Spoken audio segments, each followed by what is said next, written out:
Hello, everybody. This is Teacher Pat here. I'm here coming to you with a Technology Today tip.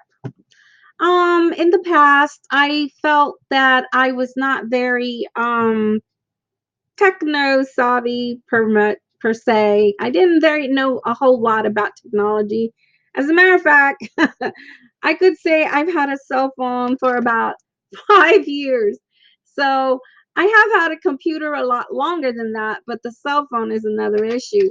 But what I have noticed that I was kind of behind the times and I needed to get in the know of how to get technology into my classroom. So I actually took a course on Coursera.org, and I'm going to go right there now. And you will see the course that I took.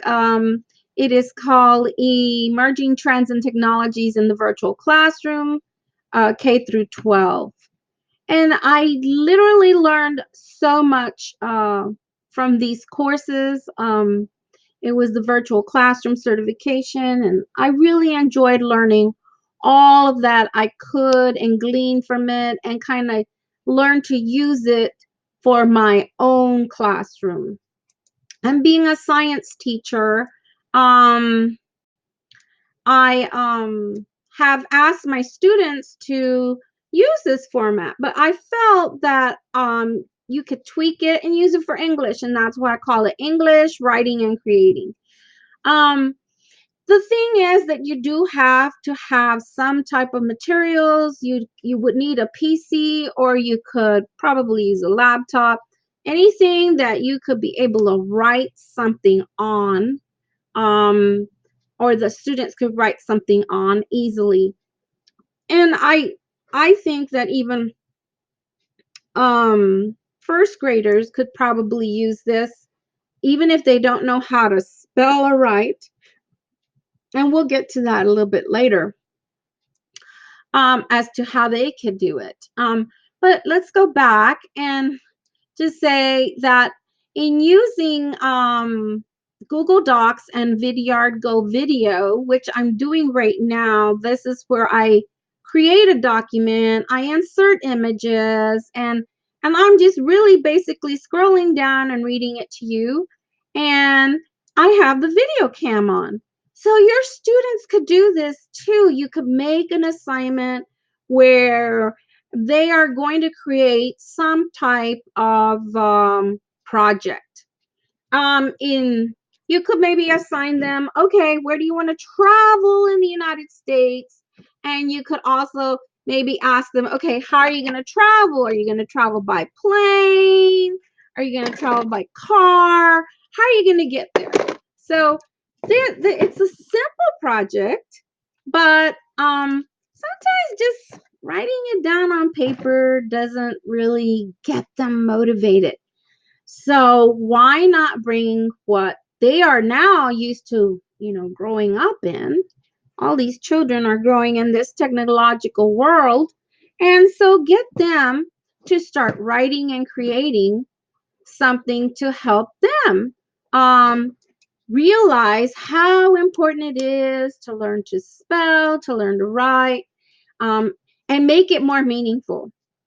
Okay, so um, let's start with Google Docs. As you can see, this whole thing up here in the corner, if you see my cursor here, is Technology Today. And, there are YouTube videos that can help you with that. I actually have one right here. Let me click on that so you could see it just really quick. And I can also put this Using Google Docs in here. the You classroom. go. It's teaching This how to use it tutorial in the will show you classroom. how I'm to gonna shut use that Google off. Docs. Okay, so let's go back. And there's so many videos out there to teach not only you, the teacher, but your students too. It depends what age group they are in. If they're young, then you sit with your class and you can project it and teach them step by step how to use Google Docs. It really isn't that hard. They just need to know how to open a new form and then start to type. Now, Again, typing is another issue with your younger elementary school children, and I will get to that in a second. But okay, I'm gonna kind of gear to, let's say, fourth grade and up. Okay. So once you have your materials, a PC, Google Docs, um, Google Images, teach them about Google Images, because this does help spice up the project. If they can learn to copy and paste and save to their computer so that they can insert. So we would go to this insert area right there, insert the image, and that's how I did this. I just insert an image. It's very easy. They could grasp that. Okay, so we go down, and I use it for them to brainstorm ideas, create an outline with images. We teach them with the software, or you can personally teach the students how to do this. Once this is done, they can learn to create their own video. And I will tell you, kids love to see themselves. Um, it so happens I was doing something with a certain class, and I had my husband's, look at this huge cell phone. This is a regular cell. Well, anyway, I use this and I filmed them, and then we watch the video. Oh my gosh, their faces just light up and they get so excited. This is their world. So we need to kind of spice up these assignments to make it more meaningful, again, for them to share with their families, share with their friends. I think they have more pride when they've got something like this to show than just a piece of paper. I mean, I understand where a piece of paper can come in, and I know that projects can't be done every single week. But once in a while, a project would be so exciting for them. I use it actually during my midterm near Christmas time, and then I do one in May. So like my last day in my first semester, I have my science students do a project, and hey, I get to sit back and watch all these projects with the other students.